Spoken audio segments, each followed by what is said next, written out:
Hello everyone, welcome back to another exciting video. Today's video is going to be even more fun and interesting than the previous ones. If you haven't watched the earlier parts yet, make sure to check them out. The links are available in the description below. So without wasting any more time, let's dive straight into today's video. lewiscarroll.jpg is the name of an image file uploaded to Wikimedia on the 1st of November 2017 at 03:24 by user A55Grabber69. The file description states that the picture is an artist rendering of Lewis Carroll done in pen and ink.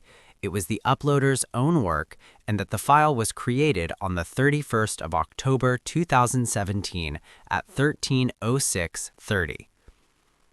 The illustration is bizarre as it features a well-dressed man wearing a leather-like face covering with markings on the front and metal fixtures, presumably air holes for breathing.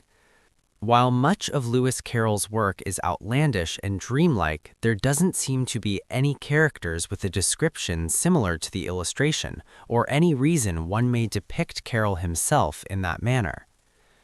At some point in late 2024, a meme would be spread around depicting a number of different obscure characters and stating a debate between these 8 would be priceless.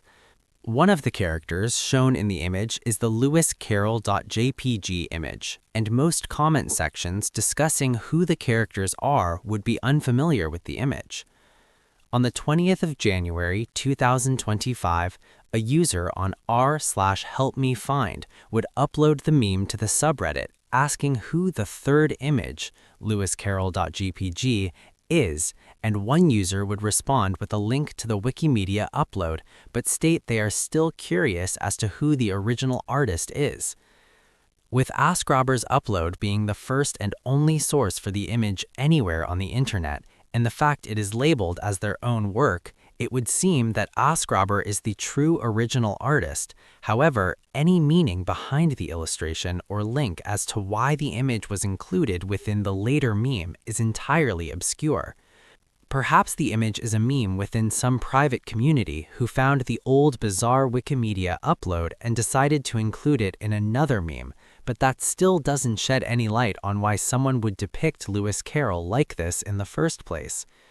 It could have been planted by someone on Wikimedia. However, there are no older sources for the image, and with it being almost 10 years between the upload and the spread of the debate meme, it would be unlikely the two events are linked to the same group of people. LouisvilleFreeFace.com is a now defunct website that is simply an advertisement offering free oral sex to all attractive Louisville area women. It is unsure whether anyone took the site's owner up on the offer, although he does thank everyone who has given him feedback on the site, so maybe some people did.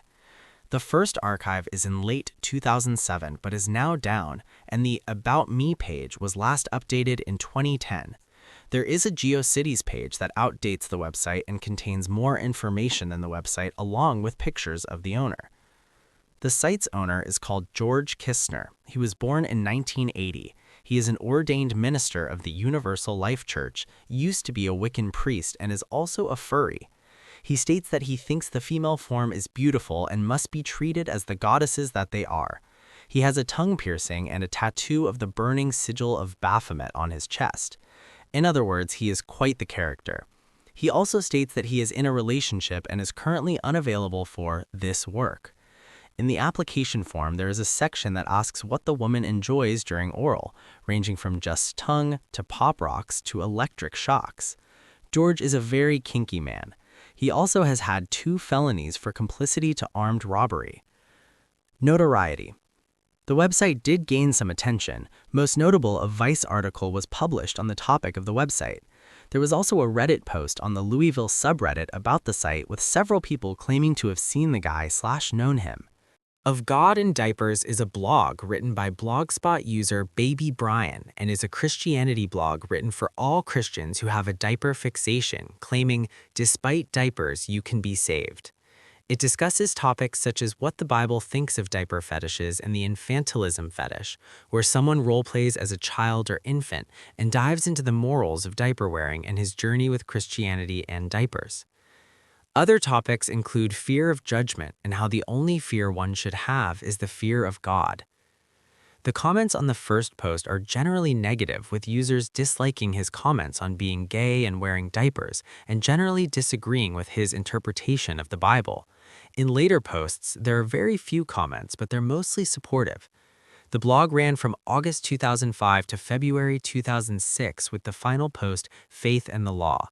This post has nothing to do with diapers or infantilism, and this may have been the reason the blog stopped, the author having nothing more to say on diapers. The blog is very obscure, being posted on Awful Links of the Day and the Something Awful forums, and seemingly nowhere else on the internet. This entry refers to series of threads made on 4chan's/bboard in 2013. In the first thread, the OP posted a photo of an apartment complex from his window and stated that he is going to do it tonight. The second thread starts with the words, "She's asleep, it's time,"/B. This is followed by a number of comment replies from OP describing the process of him making entry into an apartment.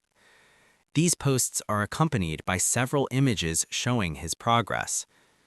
Anons from the first thread assumed OP was talking about gaining access to a swimming pool, which could be seen in the first image. However, as the images from the second thread came through, it became obvious the poster was attempting to show his entrance into a female's apartment in order to rape and kill her. There is no concrete proof whether this is real or fake, but the final image does look particularly staged, in my opinion. Comments. "She's asleep, it's time,/B. Entrance made easy. I hear the washer or dryer on, should be of assistance. Bathroom lights on? Still bedroom lights off. Do you see what I see? Pics soon to come. I can't turn the flash on, not until I'm ready. It's Havending. She struggled hard, tried to choke her out. I accidentally kill her too fast. Fuck this, can't even get hard, too scared. I'm getting the fuck out of here. See you guys in a year. Pro tip, Jacksonville, FL. Why the Long Face.avi is a creepypasta that is accompanied by a 15-second video. The original story is now deleted off the creepypasta wiki, but according to the anonymous wiki, the story goes as follows. We live on about 48 acres of farmland, about 30 of which is basically his. My father always told me as a child that there are secrets and reasons. There are reasons we lock the doors at night. There are reasons we leave the lights off. There are reasons why we can never move. I always knew there was someone out there, someone not like us. He's still there, and he always will be. Something is bothering him, and always will. What's bothering him? I know. That's why I am scared to go back outside. The video. The video itself is still up on YouTube and displays a man with a horse mask in cage and creepy distorted audio plays in the background. The video cuts a lot, slowing down and speeding up, and the man appears to be trying to break out. At 04, a single frame of a dead woman wearing a torn green dress is shown before cutting back to the horseman. There is no information given about this video, and the original uploader, original date of upload, and who created the video and why are completely unknown. The earliest video I could find was uploaded in January 2013, though this isn't the original. Yahweh Rules2 is a YouTube channel belonging to a man named Alex Tilgman, who in 2018 opened fire in a cafe, injuring 4 people before being shot outside by a bystander. The body of Alex Tilgman, 28, lies outside Louie's Grill and Bar in Oklahoma City after a 2018 shooting.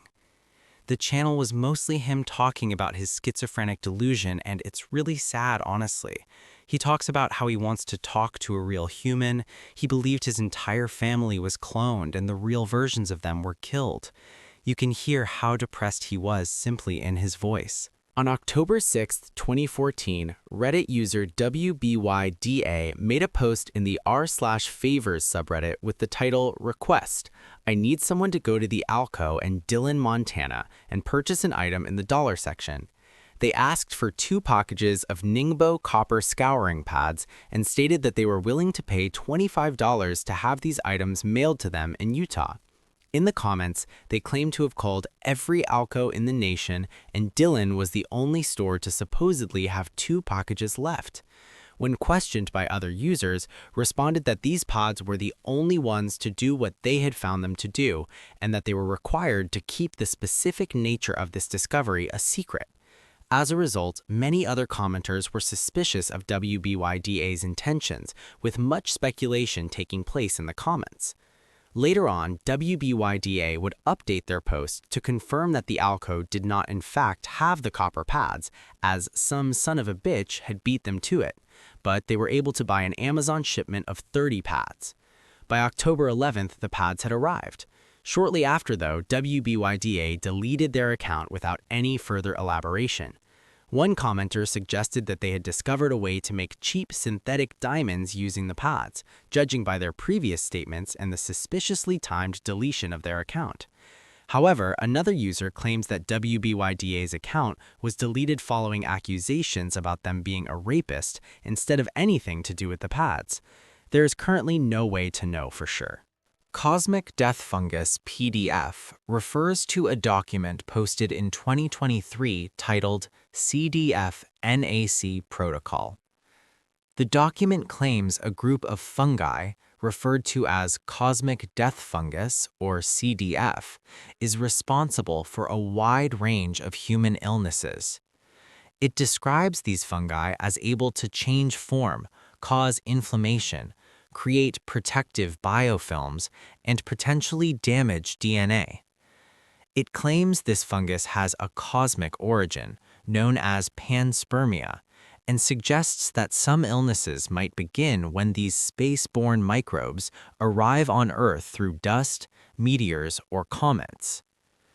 The central argument is that these fungi are not harmless or simply part of the normal microbiome, but are dangerous organisms that disrupt the immune system and contribute to disease. The author suggests CDF may influence physical health and behavior, drawing connections to genetics, immune dysfunction, and historical ideas, though many of these claims fall outside mainstream scientific understanding. The latter part of the document presents the NAC protocol, described as a treatment approach intended to target CDF. It explains how the protocol is supposed to work, the substances involved, including N-acetylcysteine, and possible reactions during treatment. This section reflects alternative or non-standard medical views rather than established clinical guidance. I has a bucket, also known as Walrus, is an early internet meme involving an elephant seal named Minazo holding a bucket. This meme was mostly spread around forums like 4chan. The first time Minazo was posted with the bucket was back in July 24, 2006, as a You're the Man Now Dog type webpage, where he holds a bucket with green text at the bottom that says, I has a bucket. This quickly spread to the version we know today. The other image usually associated with the walrus meme is shot like a 2-page comic strip. In the first strip, the elephant seal is seen holding the bucket, sticking his tongue out while text says, I has a bucket.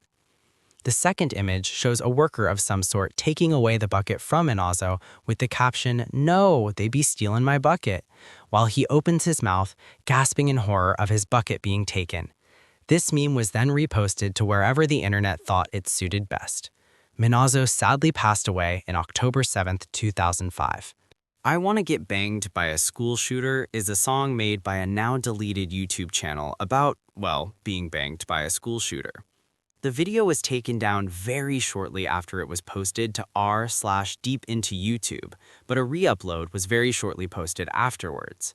The video has a woman playing the guitar and singing the song with classic lyrics such as, shoot some kids inside of me, although the audio quality is poor and a lot of the lyrics are pretty difficult to understand. The video is pretty obscure, the re-upload having 1.2K views as of October 2024, and nothing is known of the woman singing the song, who is presumably the original uploader. One comment on the video compares her likeness to Sol Pass, a girl who became obsessed with the Columbine shooting and was hunted by the FBI on suspicion she would also commit a shooting. But the likeness is tenuous at best, and I personally do not agree with the comparison. Jeffrey David Morris is a once homeless man from California who has an interest in technology and politics and a habit of emailing people schizo rants about religion, abortion, and homosexual people. Most notably, he would email Jeffrey Epstein in December of 2019, long before most of Epstein's emails were made public. Included within the recipients of this email is also orifice@lhohq.info, an address associated with LHOHQ. Epstein and other emails. On December 2, 2019, Morris sent a long, rambling email about abortion and LGBT laws to kathmile@yahoo.com, epstein@wannado.fr, jeffrey.mindspring.com, jeepproject@yahoo.com, zorroranch@aol.com, manager@littlestjeff.com, and orifice@lhohq.info. While a small number of Epstein's emails were known to have been leaked before the 2025 release, it is remarkable that Morris had this many of them. However, this Reddit post from August of 2019 includes the exact list of email addresses which Morris wrote to, making this a likely source for them. Further, the inclusion of orifice@lhohq.info within the email recipients leads some members of the LHOHQ Reddit to speculate Morris may have a connection to LHOHQ. However, deeper digging shows nothing concrete outside of interest in similar political topics, the ability to build a website, and a tenuous link to the LA creative arts scene in the early 2010s. While a direct link between Morris and LHOHQ is doubtful, it is notable that Morris knew of the site almost a year before Blame It on George made his YouTube video bringing broader attention to the site, and the fact that both the owner of LHOHQ and Morris appear to be serial email collectors. Other email exchanges include one to several Paramount and Sony employees, which has been stored on WikiLeaks, one which was included within an LA Metro Board meeting document, one to Twitter user PZ Myers, which was discussed in a blog post. JeffreyDavidMorris.com. JeffreyDavidMorris.com is a website run by Morris, as can be confirmed by the same email used to message Epstein being listed on the page. It was created at some point before 2003, where it would redirect to a GeoCities page and later be its own self-hosted site up until early 2019 when it would go offline. The page contains general information about Morris, links to his social media, links to businesses and community resources, and a statement of his qualifications alongside a request for people to contact him for employment.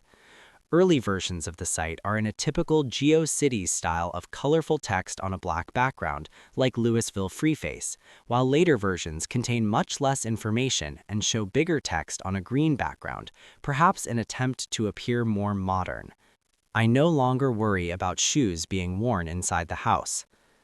In 2010, Morris would feature in a short film by Kenneth Tam titled I No Longer Worry About Shoes Being Worn Inside the House. According to Tam, he would arrange encounters with people that he met on the internet, and those meetings took place in the other person's home.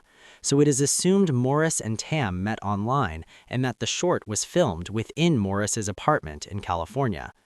This statement and stills from the film can be found on this biography page. It is not confirmed that the featured subject is Morris. However, the person resembles Morris's profile picture from JeffreyDavidMorris.com, featured in the thumbnail image. The person talks about doing odd jobs within California, as Morris does on his website, and the film was posted on an Instagram account which is linked to in many of Morris's publicly posted email exchanges. Identifying topics, writing style, and account names. Things that make Morris stand out are that he will typically capitalize sentences well, but also use caps to emphasize certain words. He commonly talks about religion, abortion, and other political issues typically related to Christianity, as well as political issues in general. And he will almost always refer to children as Jesus's little ones, or variations of that, as well as use your or your in place of your. Morris has many accounts across many platforms. However, usernames are typically variations of Jeffrey David Morris, Lone Corpse 123, Lone Human 123, and Self-Denied Holy Warrior for Jesus. José Ángel Ramos Betts was the perpetrator of the Colegio Cervantes shooting, which killed 2 and injured 6. During the shooting, Betts wore an outfit similar to what Eric Harris, the perpetrator of the Columbine massacre, wore during his attack, such as black suspenders and a shirt that read "Natural Selection." It is said that Betts wore this to a Halloween party in 2019, although photographic evidence of this happening has not surfaced. Thanks for watching this video. If you enjoyed this deep dive into the internet iceberg, make sure to hit the like button and subscribe to the channel, because part 4 is going to be even more darker, more mysterious, and more interesting. Also, comment below and tell me, which topic surprised you the most? Don't forget to check the previous parts in the description below.